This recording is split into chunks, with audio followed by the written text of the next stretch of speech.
Awakening the Goddess, the actual sadhana. I remember it was snowing outside very heavily. No birds were chirping, no birds were snorting around my hut, no deers were bleating, trees were not swaying, and winds were not blowing. It was utterly quiet as snowflakes would land softly on the roof of my hut and on the ground outside. There was a pin drop silence, perfect quietude for deep meditation. But even with perfect environment, solitude, and silence, my mind was far from being quiet. It was restless. Several months had passed, and even after meditating of a few thousand hours, I had not felt any persistent sensations on my chakras. There was no sign of any Kundalini awakening. All I had gained till date was excruciating aches and pains arising from sitting still for extremely long periods and a constant company of the wild animals. I sat still while tears continued to trickle down my eyes. The first many drops would simply disappear in my growing beard, but eventually, as the flow continued, they began landing on my chest. They would roll out warm but end up cold. They interfered with my meditation, but I couldn't control them. My palms were resting in my lap, and wild rats were playing nearby.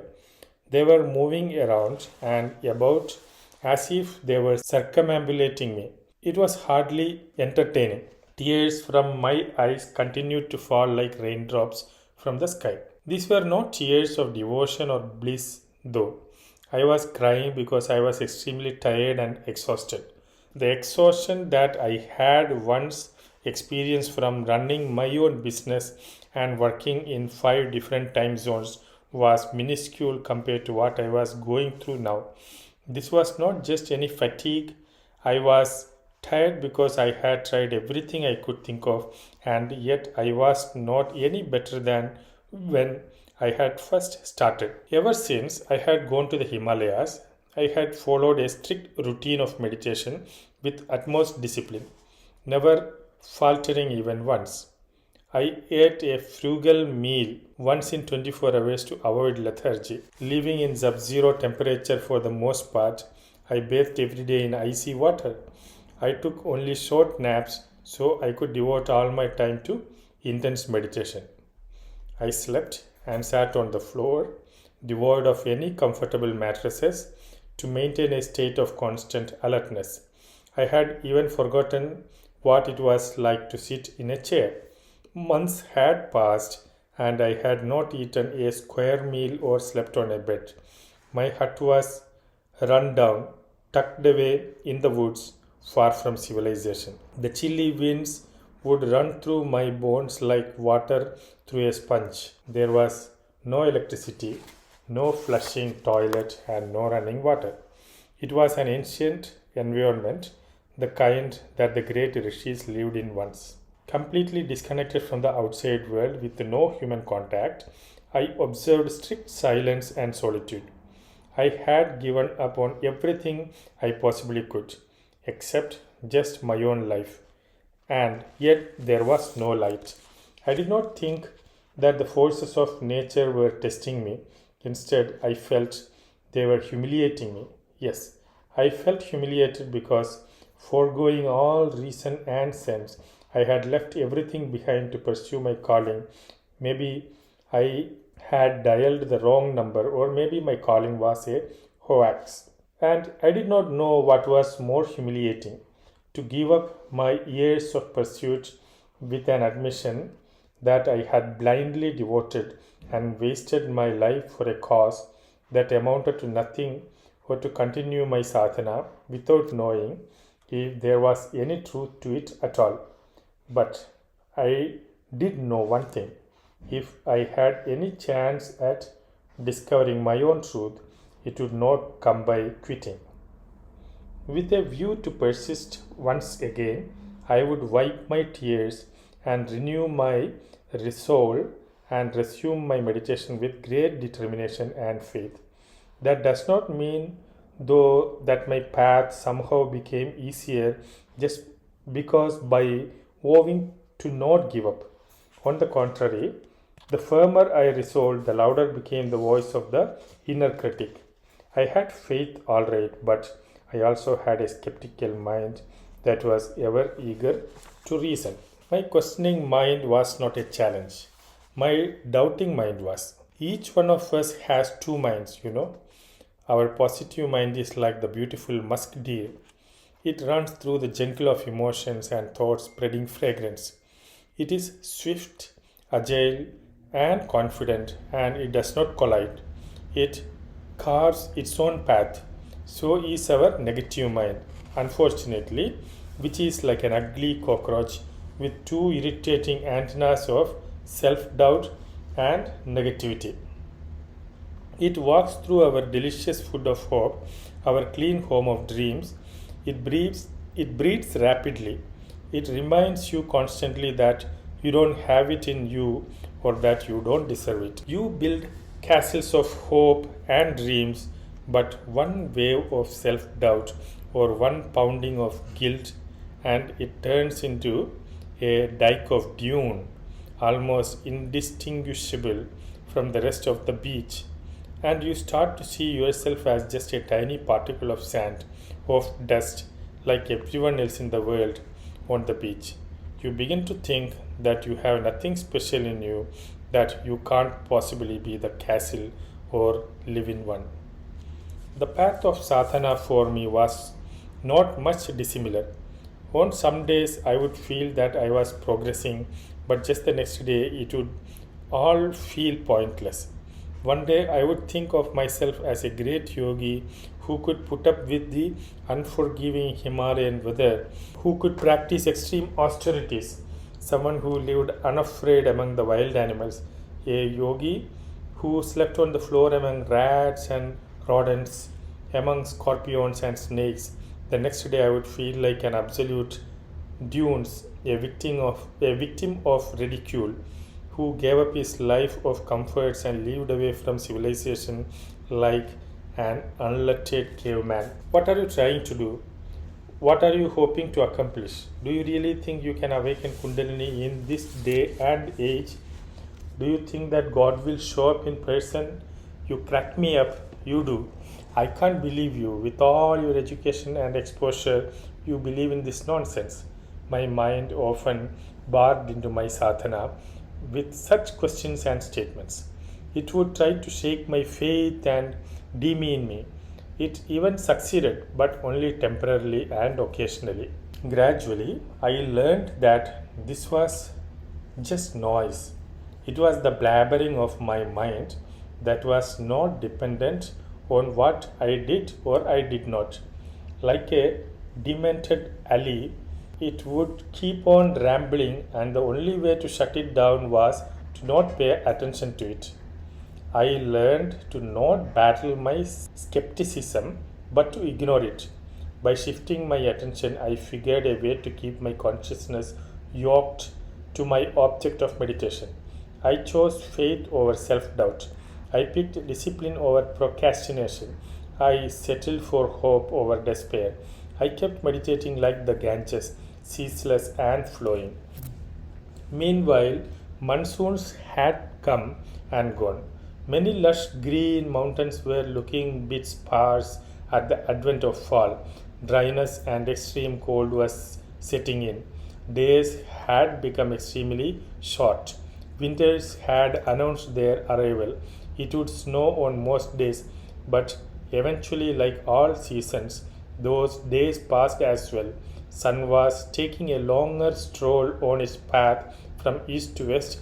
Days were becoming sunnier again. Beautiful red, white, and mauve flowers bedecked solemn trees.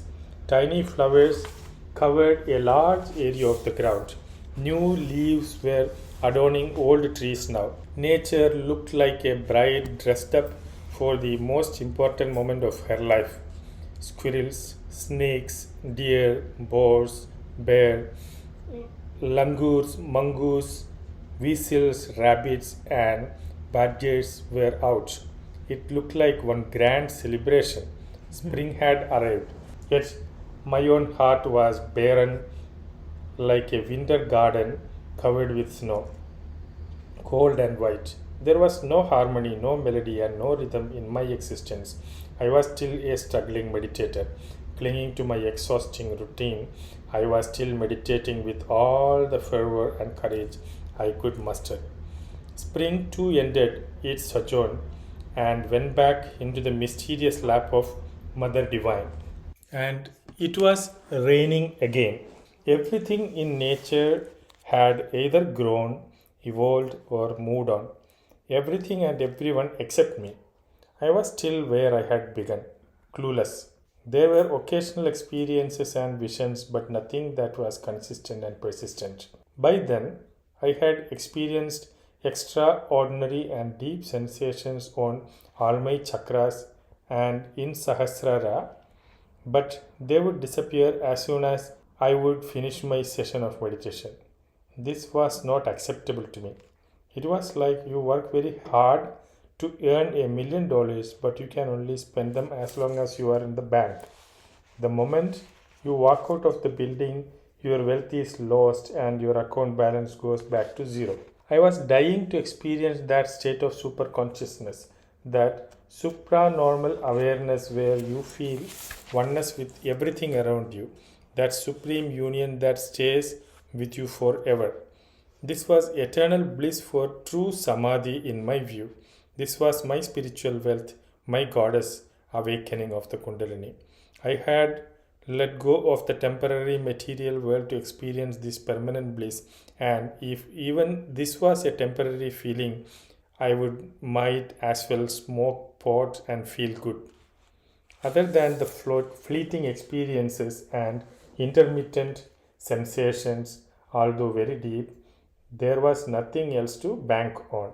Until one day, on the thatched roof of my hut, covered by tarpaulin, raindrops were constantly falling like thoughts in a restless mind. These beads of pristine Himalayan water would bounce on the roof and then, mingling with each other, they would simply merge and become water. Some of this water would leak through the cracks and keep collecting just a few inches from where I sat, motionless, in deep absorption but aware.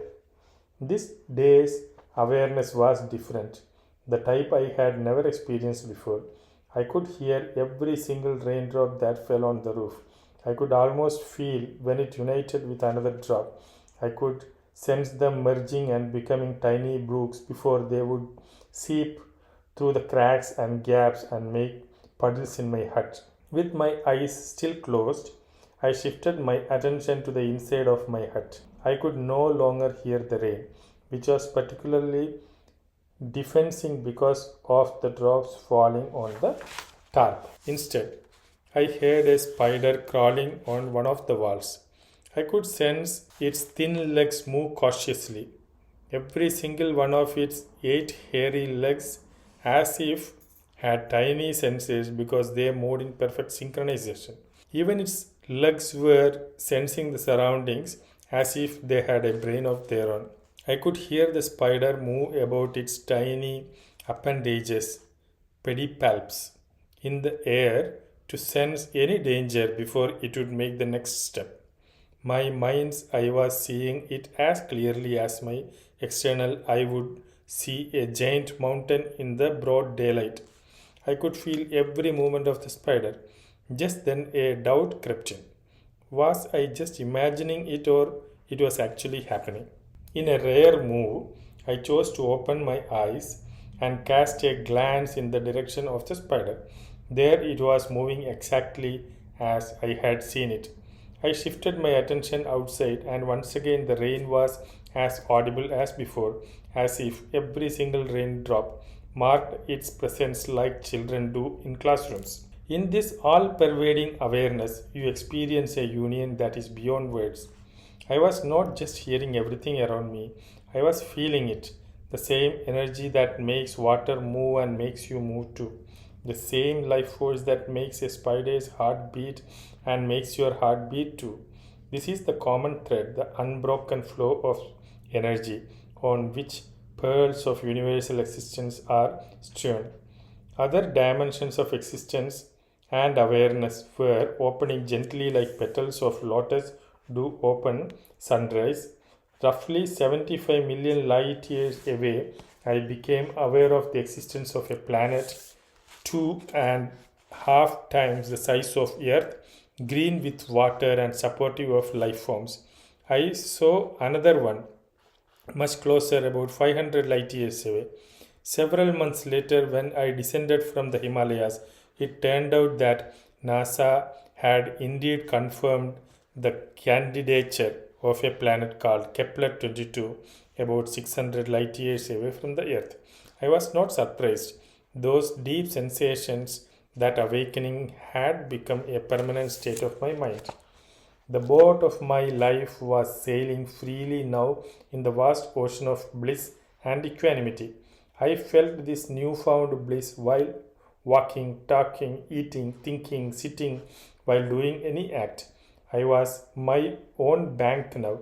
My wealth lived within me. I came to the realization that Kundalini is indeed real and its awakening is nothing short of the realization of the goddess. As you walk the path of awakening, you begin to see how everything in our universe is interdependent and interconnected with no exceptions. Your consciousness and your circle of insight start and continue to expand. Just like the slightest movement of the tiny spider entered into my sphere of consciousness, you start to realize how even the tiniest of action performed even millions of miles away has an impact on you, and vice versa. This insight is the seed of liberation. You no longer see yourself as a separate entity who is struggling for existence. This is an utterly liberating feeling and leads to a near permanent kind of profound peace and absorption. What is even more beautiful is that anyone who is willing to put in the effort can experience it. In a nutshell, if you do what I did, you will get what I got. This is the simple science of sadhana. Let me show you where to begin the actual practice. Now to the location of chakras. The sadhana of Kundalini starts with first correctly identifying the location of chakras on your body. The 6 chakras and the 7th Sahasrara are in a straight line, and their distance from each other can vary by a few centimeters depending on the height, structure, and constitution of your body. It is important to pinpoint the location of the chakras as accurately as possible. Doing so greatly increases your chances of success because when you meditate at the correct spot, deep sensations start to manifest within 6 months. Here is how to identify the location of chakras in your body. Use your right hand if you are right-handed and left hand if you are left-handed. Place the little finger of your hand on the navel. Your navel is the solar plexus or the Manipura chakra. Stretch your hand fully upwards and see where the tip of the thumb touches. This is your heart plexus or the Anahata chakra. Place your little finger exactly where your thumb touched the heart plexus and stretch your hand fully once again to see where the thumb touches now. This is your throat plexus or the Vishuddhi chakra. Once again, put your little finger exactly where your thumb was and move one full hand measure up. Your thumb is now touching your brow plexus or the Ajna, right? Chakra. Place your little finger where you just found your brow chakra and stretch your hand fully again. Your thumb will now be touching your crown chakra or Sahasrara. Go back to the navel. Put your thumb on your navel, stretch your hand, and go one full hand measure down. Your little finger is now touching your sacral plexus or Svadhisthana chakra. Place your thumb where your little finger just was and stretch your hand fully downwards one more time. Your little finger is now touching your root plexus or Muladhara chakra. Make sure to take your hand measure from the tip of your little finger to the tip of your thumb. And just like if you stretch your arms, the distance from the tip of one middle finger to the other is the same as the height of your body. The distance between one chakra and the other is exactly one hand. Only your hand can accurately pinpoint the location of your chakras. It's a very interesting point. I mean, people's hands are so flexible too, like depending on the person. I mean, my hands are very flexible, but some people's aren't. Like, I guess it works though. We're experimenting on ourselves and it seems to work pretty well, right? There are some proportions and symmetries in the human body, and also this could be like an approximation, need not be an exact measure. Maybe he's saying that it's pretty exact, like the way our It could be. There's a possibility. Like I told you, there are certain proportions of the human body parts also. Like an example, if you measure your thumb with a thread, the radius, just the double of it is the diameter of the wrist. So there are so many like interesting facts like that. And I guess it's personal to each Exactly. individual, Yeah. like he's saying with these Correct. chakras. So that's interesting. Nice. Okay, 5 elements of chakra meditation. From this point on, we'll be deviating from what all you may have read till date about chakras and other texts. In true chakra meditation, the number of petals, the associative deity, and the various letters on each petal have no role. The quality, intensity, and duration of concentration are the only real factors. Anything that helps you attain superior concentration will help you in Kundalini awakening. If you practice yoga asanas, postures, bandhas, locks, and mudras, gestures, you are free to continue them. They are for your body fitness and will improve your ability to sit for longer periods of time. If you practice pranayama, breath regulation, or any other exercises, you can continue them. All these are auxiliary practices and they help you in your meditation. Their contribution or importance is minimal though when it comes to chakra meditation. For each chakra there are 5 important elements that affect your chances of success. Visualization. In each chapter on chakras I've specified the color of each chakra. This is the only visualization that matters. There is absolutely no need to confuse yourself with attendant deities and numerous implements they are holding. Trying to count the number of petals and meditating on them only dilutes your focus. The simpler is the visualization, the more effective is your meditation. For each chakra, simply visualize its color at the location of that chakra. Mantra. The sacred syllable of each chakra is a potent seed of energy. Once you reach an intermediate stage, you'll realize that each chakra actually resonates with the sound of its seed syllable. The most important thing to remember is that you can't do visualization and mantra at the same time. You will have to divide your time between visualization and mantra meditation of each chakra. As you build the intensity of your practice, meditate on the visualization as much as you can, and when you get tired of visualization, turn to mantra meditation for that chakra. The goal is to build your concentration on the chakra while retaining lucidity and awareness of the mind. Posture. I cannot overstate the importance of correct posture. There are 10 vital energies in your body that affects everything you think, speak, and do. Correct posture helps you in channeling these energies so that they pave the way for the awakening of the most potent of all energies, the Kundalini. Ideally, you should be sitting cross-legged, but if you can't sit cross-legged, then sit comfortably in a chair. At any rate, your back should be straight like an arrow, your neck slightly, just barely bent, and your hands resting in your lap. During your meditation, you must be still like a rock. The more stillness you gain of the mind, the more stillness comes in your body naturally. The reverse is also true. Stillness of the body is an unfailing sign of an advanced yogi, Unnecessary and energy-wasting movements like shaking your legs or being fidgety, etc., go away on their own as stability begins to take shape in the mind. Concentration. If you practice the first three, your single-pointed concentration will improve on its own. No awakening of the Kundalini is possible without building your concentration. For that matter, no success in any meditation is possible without superior concentration. It is for this reason that even Patanjali puts concentration before even meditation. Concentration is not meditation. In fact, good concentration leads to good meditation. Concentration is the act of building focus, and meditation is the art of retaining it without losing awareness. Success in piercing of the chakras depends on the quality of your meditation. The better the quality of your one-pointed concentration, the quicker and longer lasting are the results. Diet regulation. It is important to consume diet according to the chakra you are meditating on. Go through various chakras like rungs of a ladder and regulate your diet in line with the chakra you are meditating on.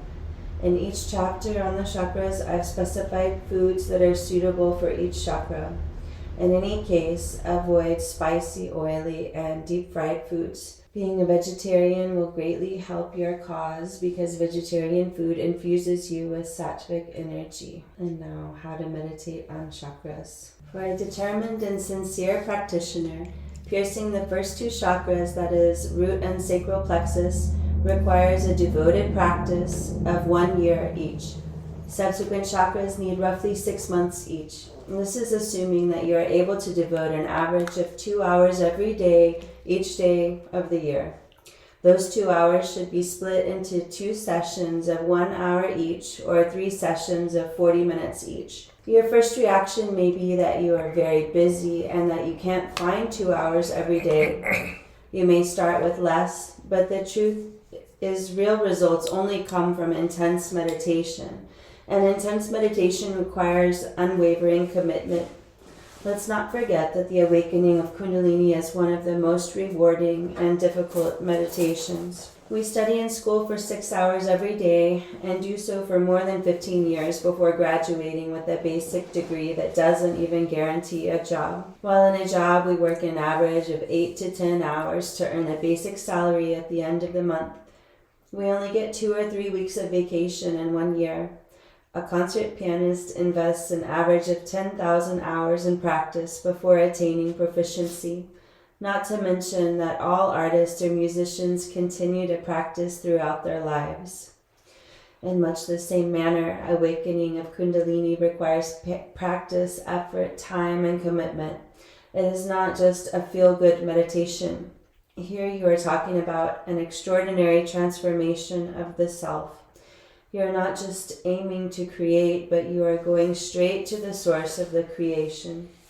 Think of Kundalini Sadhana as learning the piano or performing in the Olympics. If you want to stand a chance at winning, you have to put in the efforts. My own experience has been that if you devote roughly 7 hours every day in quality chakra meditation, you will have your first significant experience within 6 months. In other words, if you can meditate on chakras as a full-time job, you will have the first major promotion within 6 months. During the peak of my practice, I meditated an average of 22 hours on a daily basis. When you reach a certain degree of intensity, your hunger, sleep, habits, mind, and thought processes undergo a significant and irreversible transformation. As a persistent meditator, it's important to meditate on one chakra at a time. Move to the next chakra once you have championed the first one. How do you know if you are ready to meditate on the next chakra? Once you have meditated on one chakra for a minimum period of 6 months, 1 year in the case of the root and sacral plexus, and you experience deep sensations every time you meditate on the chakra, you are ready to go to the next one. How quickly you get to the next stage depends on how intense an effort you put in. For all practical purposes, let's assume that you will meditate for only 2 hours every day. This is how your session can look like. First, 5 minutes of deep breathing to normalize your breath. Second, 10 minutes of meditation on the brow chakra to normalize your energies. Third, 40 minutes of meditation on the chakra of your primary focus. Fourth, 5 minutes of deep breathing again to relax your body. With respect to the third point, if you feel tired during those 40 minutes, then you can alternate between visualizing the color of the chakra and meditating on its seed syllable. As you progress on the path gradually, you could maintain a sort of meditative awareness all the time. While bathing, driving, eating, etc., you could simply meditate with mindfulness. This creates a rhythm in the mind. Noise becomes music then. Meditate for only 6 days every week, taking a break of 1 day. A good break refreshes your mind. Try to start your meditation the same time every day. During chakra meditation, if you can avoid alcohol or other intoxicating substances, it will be so much better. This is because while in the short term, while they may actually help you to meditate better, they are depressants and will impair your ability to visualize and concentrate well in a medium to longer term.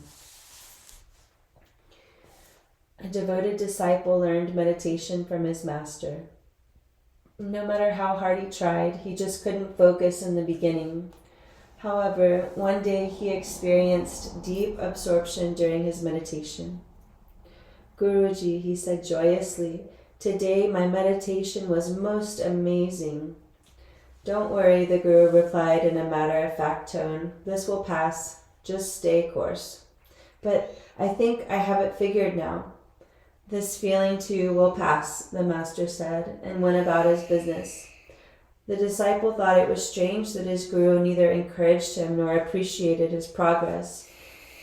His meditation went really well for another few days, and just when he thought he was actually progressing, he started feeling restless and distracted again. The harder he tried, the worse his meditation got. Greatly dismayed, he approached his guru again.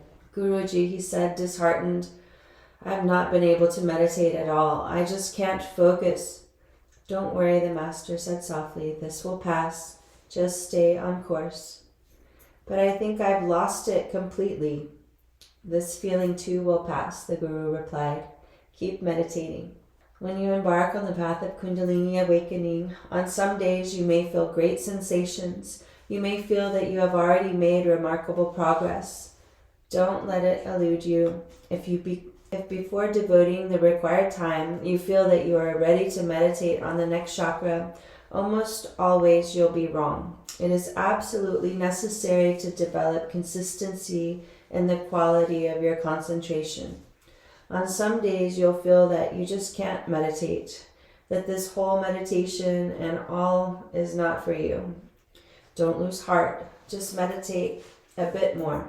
Don't give up. No one has ever learned anything by giving up. Continue to meditate with resolve and awareness, and the Kundalini will pierce the chakra. There is no other way. Start from the root chakra and keep progressing, one step at a time. Every time you reach a milestone, you'll unlock a divine aspect that you didn't even know existed in you. This gradual transformation shapes you into a new person, into a better person, as you continue to discover new things about yourself. You may wonder if you can use the newly found energies from chakras to have better relationships, jobs, performance, mood, and so forth. The answer is yes. It doesn't mean if you don't know how to speak Chinese, you will start speaking it. It simply means that gaining a remarkable cohesiveness, the purity of your thought, and the clarity in your mind will help you to attain your goals faster than any other approach. With each step you make on the path of Kundalini Sadhana, you will unlock a new level of your consciousness. The clarity of your thought begins to improve noticeably. Your memory improves, and an inexplicable stillness arises in the body. You feel more grounded. You find it hard to react to others' criticism, and you begin to maintain an awareness without being affected about what is going on around you.